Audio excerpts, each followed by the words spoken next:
Wen-je's aide listed as suspect in living mall case. China increases military threats against Taiwan with new live fire drills near the island. Taiwan reveals wartime food supply plan in legislative report. South Africa expels Taiwan representative office from capital. Houston helicopter crash. India and China reaches deal on disputed border. Millions in Cuba remain without power as hurricane makes landfall. New Zealand airport limits goodbye hugs to 3 minutes.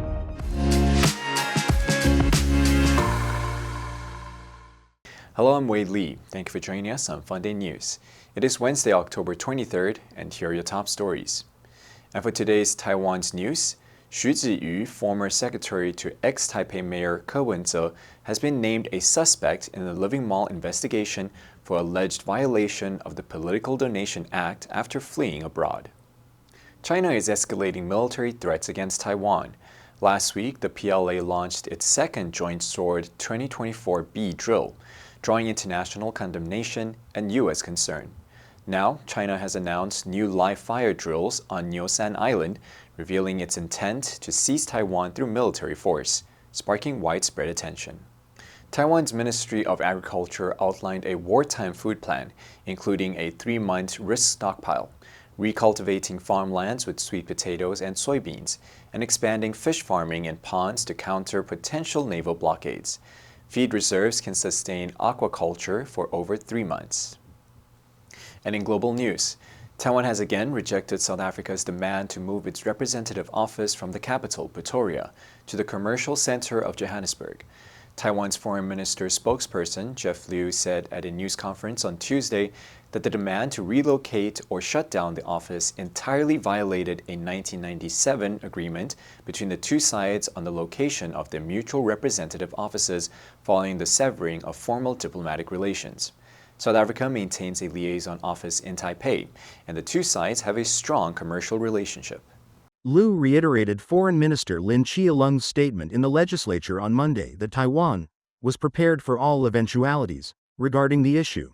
He emphasized that the office is Taiwanese property, and Taipei retains the right to determine its location and status.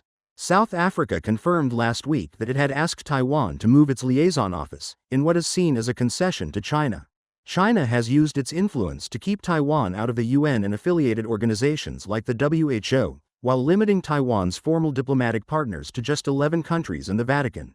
Along with diplomatic and economic pressure, China has increased its military threats against Taiwan, most recently conducting large-scale live fire drills near the Chinese coastal province of Fujian. Multiple people, including a child, were killed in a helicopter crash in Houston, Texas on Sunday.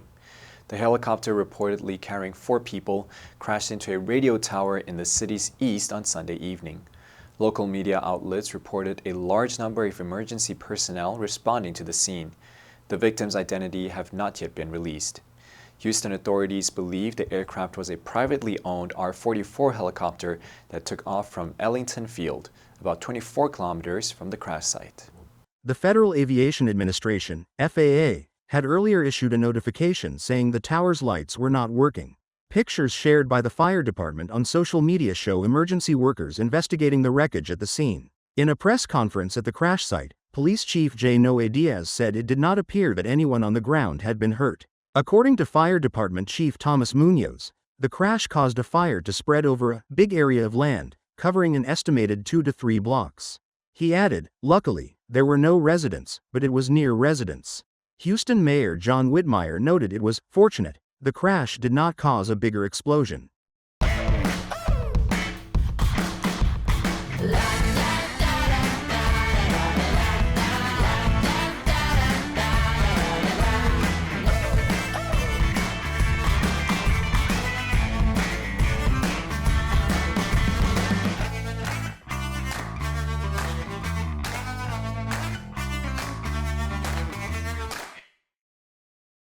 India and China have agreed to a pact on military patrols along the disputed borders in the Himalayas that could lead to the resolution of a conflict that began in 2020.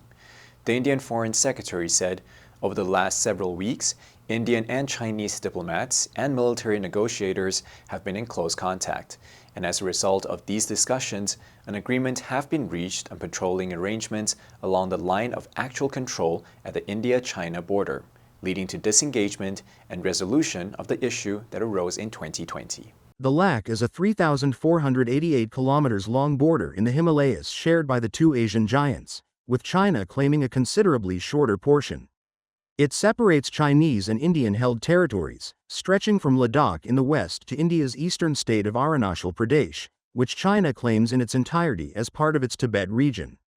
The announcement was made on the eve of Indian Prime Minister Narendra Modi's visit to Russia for the BRICS summit. Local media reported that Modi could hold talks with Chinese President Xi Jinping on the sidelines of the event.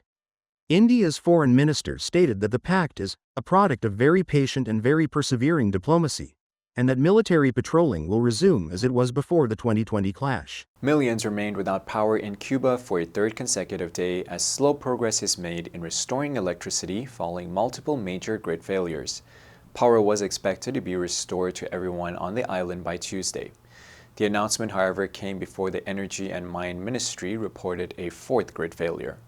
The Minister of Energy and Mines warned that even with power restored, we will continue to have blackouts because we continue to face a lack of fuel.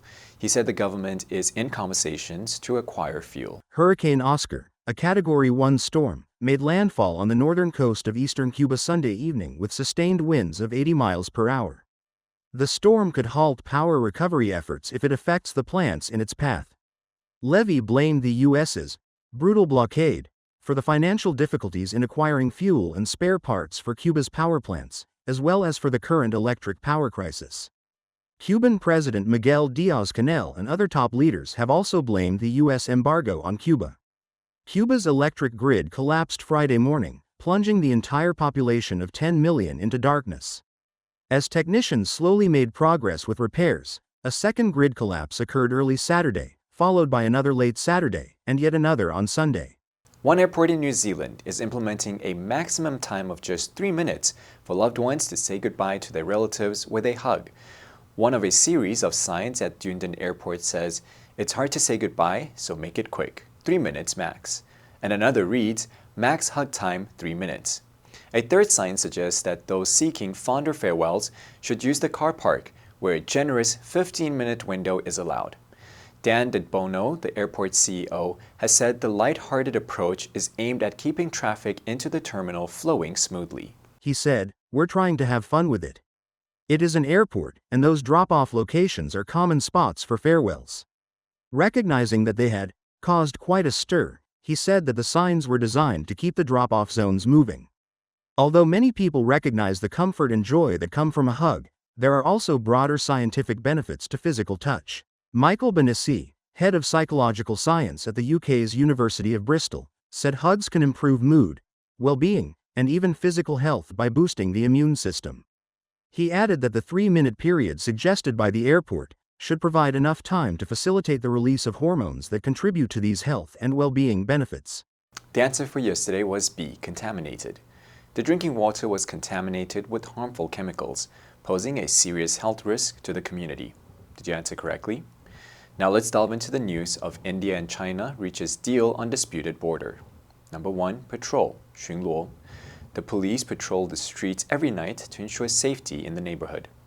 Number 2, disengagement, 脱离, 撤离. The disengagement of troops from the conflict zone marked the beginning of peace negotiations. Number 3, persevere, 坚持, 不屈不挠. Despite numerous setbacks, she persevered in her studies and eventually graduated with honors. Next, we have a multiple choice question for everyone to practice. Which answer would you choose? You can write your answer in the comment section. The correct answer will be announced tomorrow. And that's all for today's Funday News. Be sure to tune into Funday News from Monday to Friday and click the link below to join Funday for free. I'm Wei Li, your host. I'll see you next time.